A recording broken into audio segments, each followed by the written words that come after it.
Entrando a la sección, pregúntale al pastor, recibimos la siguiente pregunta. Pastor Luna, le agradezco su espacio, que nos ayuda, nos edifica y fortalece nuestra fe. Le pregunto, ¿es bíblica la perpetua virginidad de María? Mi nombre es Rafaela Bautista, de origen cubana, pero radicada en Dallas, Texas. Muy bien, estimada Rafaela, que el Padre te bendiga con la potencia del cielo ahí en Texas, en Dallas, Texas, y espero que me compartas en tus grupos sociales, con tus familiares, con los hermanos de la iglesia, con los compañeros de trabajo, con el vecino, es decir, en tus redes sociales, comparte este mensaje y que de la manera que tú has recibido este podcast, así lo pueden recibir y las personas puedan ser edificadas y crecer en su fe. Yo te lo agradezco mucho y te envío un fuerte abrazo, Rafaela Bautista, en el nombre de Jesús. Entro a tu pregunta. Tú me haces la pregunta, ¿es bíblica la perpetua virginidad de María? Bueno, la respuesta que te voy a dar va a estar en línea a la palabra de Dios, como todas mis respuestas. Es decir, yo te voy a dar una respuesta teniendo solamente a la Biblia como la máxima autoridad espiritual y única en la cual nosotros nos basamos en nuestra fe, en nuestras creencias y nuestra confianza. Nosotros respetamos las creencias de cualquier persona si su fe está basada, además de la Biblia, en otros libros, como el caso de la Iglesia Mormona de los Santos de los Últimos Días, que tienen otros libros, el libro del Mormón, la Perla de Gran Precio, el caso de la Iglesia Católica, que además de la Biblia tienen otros libros para ellos inspirados al nivel de la Biblia. Incluso los testigos de Jehová, que tienen una Biblia única, que no tiene cuerpo de consultores, inclusive a los musulmanes que se apoyan en el Corán, y así cualquier denominación. Nosotros como iglesia evangélica, como cristianos evangélicos, 100% nosotros nos apoyamos en la Escritura. Y lo que no va conforme a eso simplemente lo hacemos a un lado. Jesús dijo, yo soy el camino, la verdad y la vida, y nadie viene al Padre sino a través de Él. Así es de que va mi respuesta a tu pregunta, ¿es bíblica la perpetua virginidad de María? Bueno, mi respuesta es la siguiente. La posición oficial de la Iglesia Católica Romana es que María, la Madre de Jesús, permaneció siendo una virgen por toda su vida. La pregunta sería, ¿es este concepto bíblico? Antes de internarnos en la búsqueda de escrituras específicas, es importante, amados, comprender el por qué la Iglesia Católica Romana cree en la virginidad perpetua de María. La Iglesia Católica Romana ve a María como la Madre de Dios, y lo pongo entre comillas, como la Reina del Cielo, y lo pongo entre comillas. El credo católico romano cree que María tiene un lugar exaltado en el cielo, con un cercano acceso a Jesús y a Dios el Padre. Tal concepto no se enseña en ninguna parte de la Biblia. No es bíblico ese concepto. Es una idea que lo sacaron tal vez de otra información, pero no de la Biblia. Es más, aunque María hubiera ocupado tan exaltada posición, que no es así, el haber experimentado la relación sexual como esposa, como mujer, no la hubiera privado de ganar tal nivel, porque el mismo Señor ha instituido dentro del matrimonio la relación sexual. En Hebreos 13:4 nos dice, honroso sea en todos el matrimonio y el lecho sin mancilla. Es decir, que el sexo dentro del matrimonio no es pecado. Ahora, María de ninguna manera se hubiera contaminado a sí misma por tener relaciones con José, su legítimo esposo. Todo el concepto de la perpetua virginidad de María está basada en una enseñanza antibíblica que no tiene nada que ver con la Biblia. María como reina del cielo, es antibíblico. Y es antibíblico también el malentendido del sexo dentro del matrimonio. Así que, ¿qué es lo que dice la Biblia acerca de la perpetua virginidad de María? Bueno, para dar una respuesta cabal, textual y en línea a la palabra, voy a usar la Nueva Biblia Américas para dar respuesta a esto que es una de las Biblias católicas. Entonces, la pregunta ¿es bíblica la perpetua virginidad de María?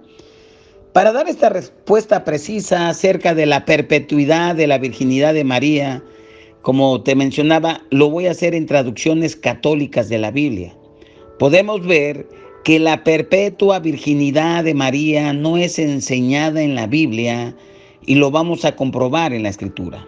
En Mateo capítulo 1, versículo 25, en la Nueva Versión Actualizada, nos dice que él no tuvo relaciones con ella hasta que ella dio a luz un hijo y le llamó Jesús. Cuando habla de él, se está refiriendo a José. Aquí nos menciona que no tuvo relaciones sexuales con María hasta que ella dio luz a un hijo que le llamó Jesús. El significado de esta escritura es abundantemente claro.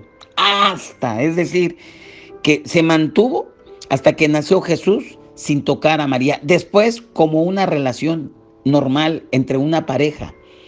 José y María no tuvieron relaciones hasta después que nació Jesús. En Mateo 13, 55, 56, en la Nueva Versión Actualizada, declara: ¿no es él el hijo del carpintero? ¿No se llama su madre María y sus hermanos Jacobo, José, Simón y Judas?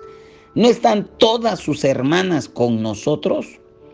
Los católicos argumentan que los términos griegos para hermanos y hermanas en estos versos puede referirse también a familiares masculinos y femeninos, no necesariamente y literalmente hermanos y hermanas. Sin embargo, el significado implícito está muy claro. Ellos pensaban en Jesús, estoy hablando de las personas en ese momento, como el hijo de José, el hijo de María, que era hermano de Jacobo, de José, de Simón, de Judas, y era hermano de un número, por lo menos de 2 hermanas, que no mencionan el nombre de sus hermanas. El texto nos habla de un padre, de un papá, de una madre, de una mamá, de hermanos y por lo menos de 2 hermanas. Entonces, es necesario, para decir lo que dice en la interpretación, que puede ser un familiar lejano, un primo, se necesita deformar el significado del texto para interpretar que es hermano, hermana como primos o parientes. Habiendo mencionado al padre, a la madre de Jesús, entonces está claro que nos habla no de parientes o primos o primas, sino nos está hablando de hermanos y de hermanas carnales, en este caso de medios hermanos y de medias hermanas.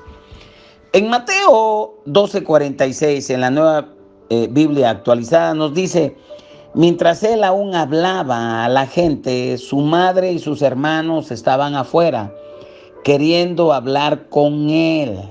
Es decir, estaba su madre y sus hermanos estaban afuera queriendo hablar con él. Habla de madre y habla de hermanos.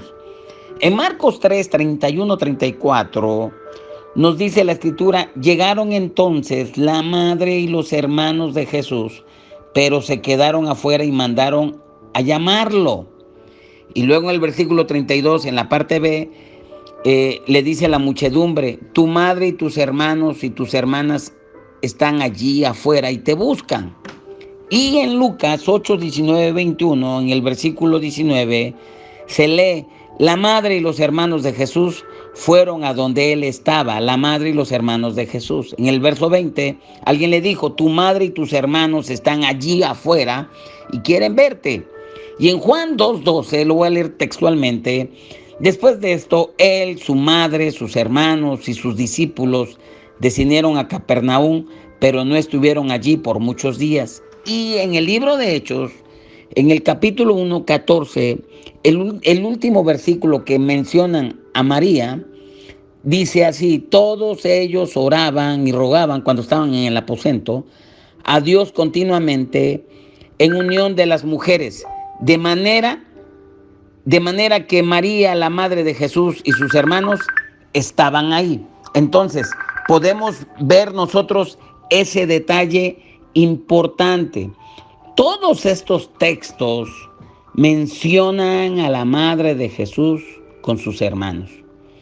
Si ellos fueran sus primos o los hijos de José solamente en matrimonio previo, la pregunta sería: ¿por qué se les menciona con María con tanta frecuencia? María y sus hijos, y María y sus hermanos. María, ok. Bueno, el tema de la perpetua virginidad de María no puede ser obtenida de la Biblia. Debe ser forzada en la Escritura y en contradicción con lo que la Escritura claramente establece. Es decir, la perpetuidad de la virginidad de María es una enseñanza extrabíblica, no tiene nada que ver con la Biblia, aunque nosotros respetamos a quienes creen de esa manera, pero nosotros, la Iglesia Evangélica Cristiana, que tenemos como autoridad máxima y única la Biblia para nuestra enseñanza, para nuestro dogma, para nuestra creencia, pues simplemente no es bíblico y por tal motivo se cae bíblicamente. Esa es mi respuesta. Y, y bueno, compártela. Dios te bendiga muchísimo. Y María, como cualquier otro matrimonio judío, pues vivió con José, tuvieron hijos. Jesús tuvo por lo menos 5 hermanos hombres y por lo menos 2 mujeres. Los nombres de los hermanos los habla muy específicamente la Escritura, y estos hermanos, bueno, pues fueron de la relación entre José y María, y eso no tiene absolutamente nada, no la hace menor a María, porque Dios estableció el sexo dentro del matrimonio como algo saludable, como algo bueno. Dice la palabra al que, dice en Tito 1:15, al que todo le parece malo en su corazón, al perverso, todas las cosas le son malas. Pero al que es puro, todas las cosas le son puras. Entonces, entremos en ello. Esa es mi respuesta. Dios te bendiga. Y entrando por último al minuto de información y de agradecimiento, les agradezco muchísimo sus oraciones, sus preguntas. Tengo muchas preguntas. Ahora vamos a agarrar todas las preguntas que tienen que ver con religiones y les vamos a dar cabal respuesta. Y bueno, déjenme comentarles que tuvimos un corto eléctrico circuito en la iglesia el domingo previo a la reunión. Y bueno, yo no había llegado aún, pero me comenta Paco y los hermanos de alabanza que se explotó tremendamente. Y yo observé en la noche, el del sábado, ya domingo en la madrugada, a la 1 de la mañana que salí de la iglesia, que la mitad de las luces del auditorio de la iglesia prácticamente se habían apagado. Entonces ya en la mañana se vino ese cortocircuito, se quemaron los cables, el teclado de la alabanza ya no enciende. Paco los va a revisar con un técnico, está en eso en este momento. Ahorita ya llegaron las personas a la iglesia, están reparando, ya quitaron el corto, van a reparar, van a meter luz. Y bueno, esperemos que no se hayan dañado el equipo, ¿verdad? Pero pues tenemos que resolver. Amado, si el Padre pone en tu corazón que tú hagas una siembra especial, y siempre es una semilla financiera para tal cosa, el Padre te lo va a poner en tu corazón, porque Él va a poner el querer como el hacer por su buena voluntad. Y también por otra parte, continuamos con lo de línea de vida. Esperemos que ya en algunos días más adelantito ya estemos ahora sí al aire, en el FM 93.5, Radio Línea de Vida, la vida del Espíritu al alcance de todos. Ya tenemos prácticamente al técnico, gracias a Dios por esta persona, ¿verdad? Nos lo encontramos y bueno, ha sido una bendición. Bueno, es el que está viendo todos los detalles técnicos, y una vez que ya quede todo esto, bueno, pues nos vamos a gozar. Así es de que yo te invito a que tú siembres una semilla de fe. Padre, yo te pido que tú bendigas a los amados que siembran una semilla financiera en este ministerio para que tu obra siga caminando. Yo te pido que tú bendigas esa semilla, que la multipliques al 100 por 1. Bendice al dador alegre en el nombre de Jesús. Lo puede hacer a través de un número de cuenta, lo puede hacer en la oficina del Centro Cristiano, inclusive lo puede entregar en las ofrendas. Te pido que multipliques esta semilla en el nombre poderoso de Jesús. Te doy muchísimas gracias y declaro tu victoria en el nombre de Jesús. Y si estás de acuerdo conmigo, solamente dices amén, hecho está, y nos vemos para la próxima. Bendiciones.